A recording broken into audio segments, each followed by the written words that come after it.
வணக்கம். உங்க வீட்டு தோட்டத்துல இருக்கிற செடிங்களுக்காகவே ஒரு சூப்பர் டானிக், அதுவும் முழுக்க முழுக்க நேச்சுரல்.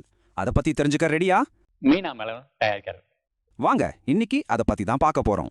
ம் உங்க செடிங்கள பார்க்கும்போது சில சமயம் டல்லா ஒரு மாதிரி சோர்வா தெரியுதா? வளர்ச்சியே இல்லாம இலையெல்லாம் வாடி போன மாதிரி இருக்கா?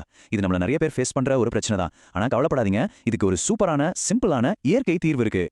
அந்த தீர்வு வேற எதுவுமே இல்ல. அதுதான் மீன் அமிலம். என்னது? மீன் அமிலமா? அப்படின்னா என்னன்னு யோசிக்கிறீங்களா? இது உங்க செடிகளுக்கு ஒரு பவர்ஃபுல் சத்து டானிக் மாதிரி.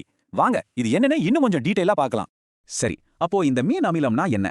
சிம்பிளா சொல்லணும்னா, இது ஒரு லிக்விட் உரம். மீனுடைய கழிவு 1 கிலோ இருக்குன்னா 1 கிலோ வெள்ளத்தை சேர்த்து அதை பிசையணும். பிசைஞ்சு ஒரு வாளிக்குள்ள வச்சு காத்து போகாதபடி மூடி வச்சிடணும். ஓகே, இதுக்குள்ள அப்படி என்னதான் ஸ்பெஷலா இருக்குன்னு கேக்குறீங்களா? வாங்க பார்க்கலாம். இதுல செடிகளோட வளர்ச்சிக்கு ரொம்ப ரொம்ப முக்கியமான நைட்ரஜன் இருக்கு. அப்புறம் அமினோ ஆசிட்ஸ், புரோட்டீன், இது மட்டும் இல்லாம ஏகப்பட்ட நுண்ணூட்ட சத்துக்களும் இதுல கொட்டி கிடக்கு. இந்த சத்துக்கள் தான் உங்க செடியை ஆரோக்கியமா செழிப்பா வளர வைக்குது.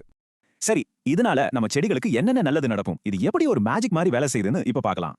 இதோட நன்மைகளை பாருங்க, நீங்களே ஆச்சரியப்படுவீங்க. 1. உங்க செடியோட வளர்ச்சி டபுள் மடங்கு வேகமா இருக்கும். 2. இலைகள்லாம் நல்லா அடர் பச்சையா பார்க்கவே ஃப்ரெஷ்ஷா ஸ்ட்ராங்கா இருக்கும். 3. பூச்சி தொல்லை இருக்குமே, அது கணிசமா குறையும். செடிகளுக்கு ஒரு பாதுகாப்பு கவசம் மாதிரி இது. 4. இதுதான் ரொம்ப முக்கியம்.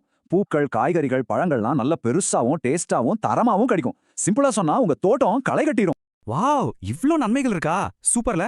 சரி, இப்போ இது எப்படி கரெக்டா யூஸ் பண்றதுன்னு தெரிஞ்சுக்க வேண்டாமா? வாங்க, அதையும் பார்த்துடலாம். இது ரொம்ப ரொம்ப ஈஸி.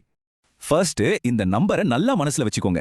20 இருந்து 30 மில்லி, அதாவது 20 to 30 ml. இதுதான் கரெக்டான டோசேஜ். இதை விட அதிகமாவும் போயிடக்கூடாது, ரொம்ப கம்மியாவும் இருக்கக்கூடாது.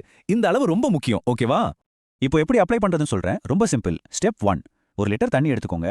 அதுல நம்ம ஏற்கனவே சொன்ன மாதிரி 20 இருந்து 30 மில்லி மீன் அமிலத்தை நல்லா கலந்துடுங்க. அவ்வளவுதான். ஸ்டெப் 2. இந்த கலவையை 10 இருந்து 15 நாளைக்கு ஒரு தடவை உங்க செடிகளோட இலைகள் மேல ஸ்ப்ரே பண்ணலாம், இல்லனா செடியோட வேர் பகுதியிலையும் ஊத்தலாம். அவ்வளவுதாங்க, சிம்பிள். பாத்தீங்களா, இது உண்மையிலே இயற்கையோட ஒரு வரம் தாங்க. நம்ம செடிகளுக்கு தேவையான எல்லா சத்தும் எந்த ஒரு கெமிக்கலும் இல்லாம நேச்சுரலா கொடுக்குதுன்னா இதை விட வேற என்ன வேணும்? இதுல எனக்கு ரொம்ப பிடிச்ச விஷயம் என்ன தெரியுமா? இது ரொம்ப ரொம்ப செலவு கம்மி, அதே நேரத்துல நம்ம சுற்றுச்சூழலுக்கும் எந்த ஒரு பாதிப்பும் கிடையாது. இது ஒரு ஈகோ ஃப்ரெண்ட்லி சூப்பர் உரம். நம்ம காசும் மிச்சம், நம்ம பூமியும் சேஃப். அப்ப என்ன சொல்றீங்க? உங்க தோட்டத்தையும் ஒரு அழகான பசுமையான சோலையா மாத்த நீங்க ரெடியா? கண்டிப்பா இந்த மீன் அமிலத்தை ஒரு தடவை ட்ரை பண்ணி பாருங்க. உங்க செடிங்க உங்களுக்கு நிச்சயமா தேங்க்ஸ் சொல்லும்.